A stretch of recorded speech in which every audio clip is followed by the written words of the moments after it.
All right, here we are in 4.6, and 4.6 is going to focus on finding the real zeros of a polynomial function. And so you found some earlier, but they came from functions that were small and easily factored. And the question is going to be, well, what if it's not so easily factored? And so over the next two sections, we're going to look at that. This section is going to focus on real zeros here in 4.6, and in 4.7 they do the complex zeros. And so there's a few theorems that we need to make you aware of. And they've kind of been shown to you along the way, but they're formalized here in this section. The first I have typed out here, it's called the remainder theorem. And what it says is, suppose f is a polynomial function, and if f of x is divided by x minus c, then the remainder is f of c. And they go ahead and prove that. You'll see the remainder theorem used in a few ways. One is an evaluation of functions, and the other is to quickly check if something's a factor by plugging it in. And so sometimes they'll use long division as opposed to plugging things in. So let me come in here and give you an example. And so the example that I want to give you is of a function, and let me just write it out here. F of x is equal to x cubed minus 4x squared minus 5. So if we were looking at this function and we want to divide it, actually let me write it this way. I'll write it a little bit better. So we're going to take that function and we're going to say find the remainder when f of x is divided by x minus 3. And there's a reason why we care about this theorem, right? Because if we know that x minus 3 goes in evenly, then it's a factor of it. And so one way to check that, according to this theorem, is, or not check it, but see what the remainder is to plug it in. And so we literally, if we're going to, according to that remainder theorem, if f of x is divided by x minus 3, then the remainder is whatever f of 3 is. And so what is that? Well, that's 27 minus 4 times 9 minus 5, or 27 minus 36 minus 5, and that's negative 14. So if we were to do the long division, we would come up with the remainder of negative 14. I'm hoping that you remember your synthetic division from your intermediate algebra days. It's a very good tool to use. I'll use it here, and they use it exclusively in the book. They don't reteach it. I don't think we went over it in this class yet, because it is a fundamental piece of intermediate algebra, but it's easily forgotten, right? So when you do synthetic division, it's like the long division. I guess maybe it would be worth it to show you long division first. So let's look at x minus 3 going into this x cubed minus 4x squared minus 5. Now, I notice I left a big space there because I don't have an x term. I don't know who is your intermediate algebra teacher, but sometimes intermediate algebra teachers will put a 0 in there. But we need to recognize that we've lost a space. And so what do? We just try to go into this thing and we say, okay, it's x squared, and we get x squared minus 3x squared. And then we do the subtraction. I'll do that in red. And we come up with, out of that subtraction, a negative x squared. Okay. And what is going to make x look like negative x squared? Well, a minus x will. And we get a negative x squared plus 3x. So if we didn't have the remainder theorem and we needed to know what the remainder is, we'd have to go through all of this. We do the subtraction. Again, let me come in red. Make these the opposite sign, because that's what subtraction does. And I know you're good at polynomial long division. Well, maybe not good, but I know you know what we're doing because of your work in intermediate algebra. And then what do we have? We have a minus 3, and we get a minus 3x minus 9. Okay, coming through there. Oh, I'm sorry, not minus 9, minus 3x plus 9. My mistake there. And so I forgot to distribute that negative. So look what happens here. You will not be shocked by this. If we subtract, right? Switch the signs and add. Look what we come up with. What's negative 5 and a negative 9? Negative 14. The same negative 14 that's there. So that's where the remainder theorem could help us if we really needed to know a remainder. So what we know is that x minus 3 does not go in evenly into this function. It has a remainder, right? We can see that here. So it can cut down on our workload. I do want to take the time, though, to remind you of synthetic division. Okay, so remember all that work that was right there? It's a lot of repetition and keeping track of x's. Whenever you divide by x minus a number or x plus a number, you can absolutely use synthetic division. If you remember, synthetic division puts the number on the outside, in our case a 3. Right? And so synthetic division, we're dividing by x minus 3, so synthetic division is it's recognizing that we're going to change the sign and add the opposite, I guess is the wording that I'm looking for. All you write down here is the coefficients, making sure not to skip any x terms. So the x cubed coefficient is 1, the x squared coefficient is negative 4, the x coefficient is 0, and the constant is negative 5. And if you remember, you bring down the 1, 3 times 1 is 3, 3 minus 4, remember we got that negative 1, negative 3, remember we got a negative 3 out, and then we would get a negative 9, and we'd add those. So if you remember, you add every time. The reason why you're adding is because you already switched the sign. It was a minus 3 in the division, but it's a plus 3 here because we're going to add every time. Just like we did. If you back up the video and you look at the steps, you'll see these exact same coefficients, ending up with the remainder of negative 14. And then you would know, oh, okay, this is x squared because we lose a power minus x minus 3 plus negative 14 over x minus 3. That's what that polynomial would be if we needed to write it out. In particular, it's a negative 14. Look how nicely that remainder theorem just got us that negative 14. Okay, awesome. That's what we're looking at here. So, one other one before we leave this. What if we were to take this same polynomial and divide it by x plus 2? So let me keep everything the same, and we're going to change this, and I'll put it in red. Oops, sorry, I got to get to a pen and put it in red. X plus 2. Well, remember what you're evaluating that function at, negative 2. And so we'd have negative 2 cubed minus 4 times negative 2 squared minus 5, or negative 8 minus 4 times 4 minus 5, or negative 8 minus 16 minus 5, or negative 29. That's what that thing would be equal to, a negative 29. And so you could go through the long division, but the remainder theorem certainly helps out in that process as well. There are times, though, you use it in the exact reverse. It's much harder with the number that they chose to plug it into the function and run the numbers. The synthetic division will work out faster. And so we actually see it used more the other way, but this is a great way to illustrate the remainder theorem.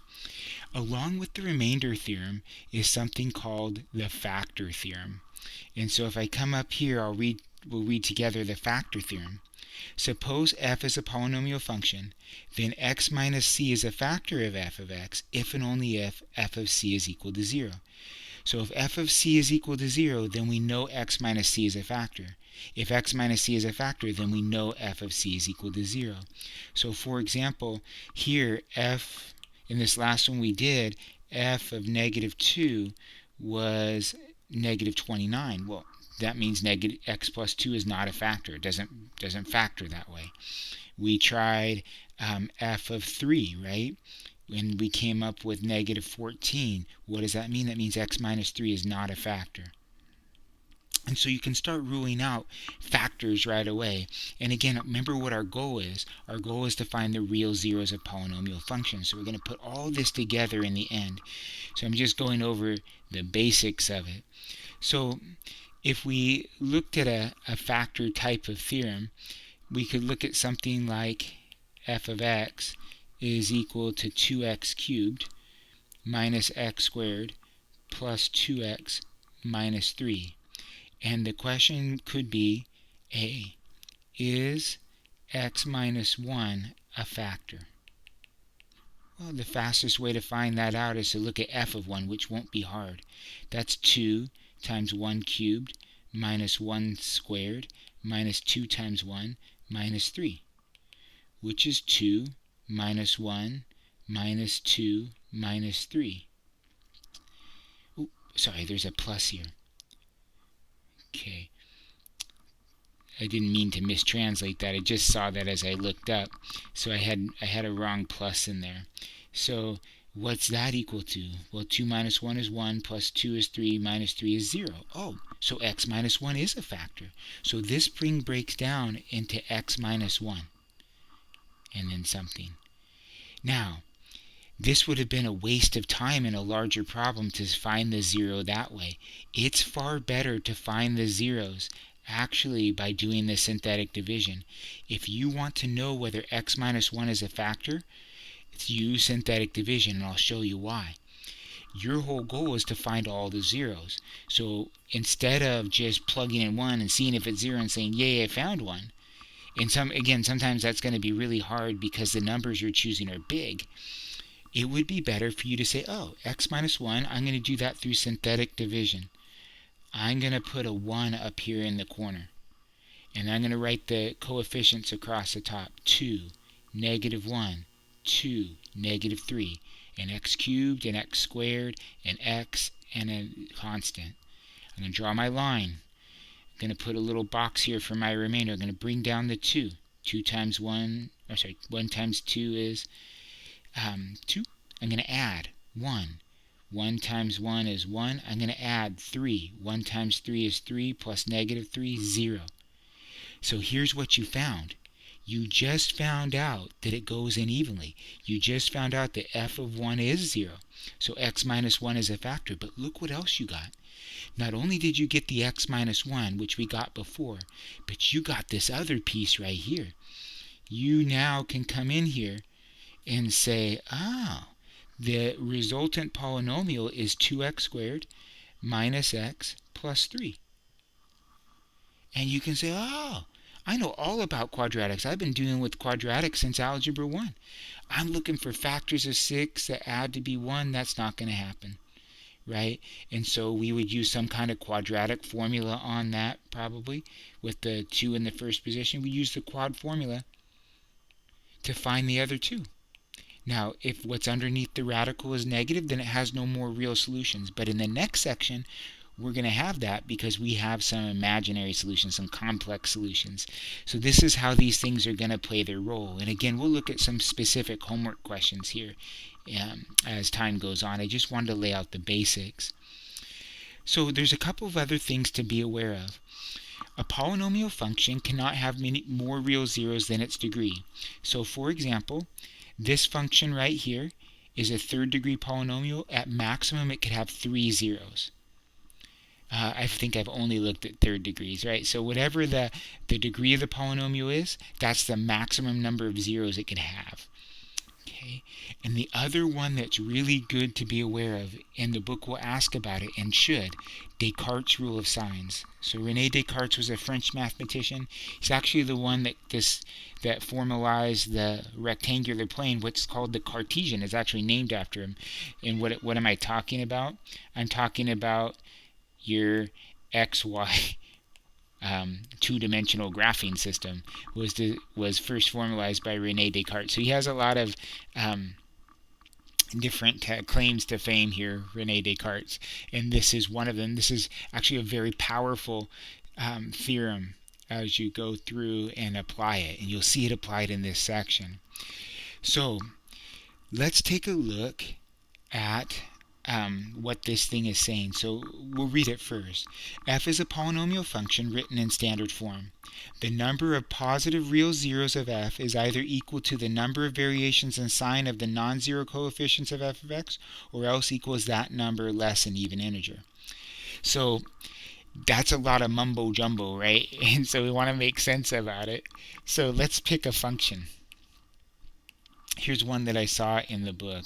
F of x is equal to 3x to the 7th minus 4x to the fourth plus 3x cubed plus 2x squared minus x minus 3. So here's what Descartes' rule of signs is saying. It's saying take a look for the positive ones. It's saying take a look at f of x and look at the number of sign changes.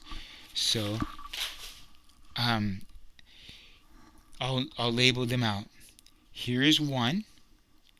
Here is another. So it's changing from positive to negative for one. Here's a second one. No sign change. Sign change. So that's a third one. And then none for that one. So do you see that there's 3 sign changes in there? Okay.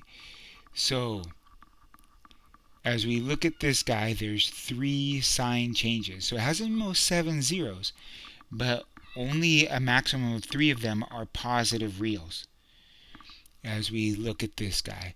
So the number of positive real solutions is either 3 or less an even number. So 3 minus 2 is 1, minus 2 is now negative, and that's not possible. So it has 3 or 1 positive real zeros. So hopefully you're capturing that, right? So here's the first sign change from positive to negative, and then from negative to positive, but then it stays positive, but then goes to negative down here and stays negative. So there's your sign changes that are happening there. There's 3 of them. Okay, so they are, if I take out the nones, they're right there. There's sign changes right there. So what the second part is saying, so here's why this is helpful. You are guaranteed to have at least one positive real root. It kind of stinks when it's even. Like if there were only 2 sign changes, think about what that is. It's either 2 or 0. It could be absolutely none. So we're actually really excited when it has an odd number of sign changes because it guarantees us at least one positive real 0. Now, they're real zeros, right? So they, I didn't need to erase that, sorry. So they could be real. Like that. They don't have to be nice, right? And so many of them are rational, but some of them are going to be irrational, and so that happens. Now, what's the second part say? The second part says that the number of negative real zeros equals the number of variations and sign changes of the non-zero coefficients of f of negative x. Now, you may think that that's going to have the same number of sign changes, but it won't necessarily because of even powers. So let's come in here. I'll write f of negative x in blue. Maybe. If I get a pen here, I can switch it to blue. F of negative x. So my point in this video is to have you understand the basics. Well, that's 3 times negative x squared. Oh, not squared, to the 7th power. Sorry. 3 times negative x to the 7th power minus 4 times negative x to the 4th plus 3 times negative x to the 3rd plus 2 times negative x squared minus negative x minus 3. So let's see what the sign changes are like here. So this guy right here, this first term is going to be negative. The second term is also going to be negative, right? Because the negative x to the 4th is positive times the negative 4. This one's going to be negative. This one's also going to, well, actually it's going to be positive, 2x squared, right? So it's going to be a positive either. A negative and negative is a positive, and a minus 3. Okay, so let's see how many variations in signs there are for us. Well, negative to negative, no change. Negative to negative, no change. Here's our first change. Positive to positive, no change. Here's our second change. So now there are 2 or 0 negative real roots. Well, that kind of stinks because we might not have any. But if we find one, we're guaranteed that there's another, so it's good. Notice that if we look at the maximum there, 3, 4, 5, there's 5 roots to this thing. 7 was the maximum number of roots. It doesn't have to hit its maximum ever. Okay, could be less, and often is. This thing, though, would have 7 roots in the complex number system. The other, potentially 2 others, would be imaginary, have some kind of I component in them. So this is Descartes' rule of signs. And so I just wanted an introduction to these main parts of section 4.6. In the next video, we'll look at some specific examples in the homework.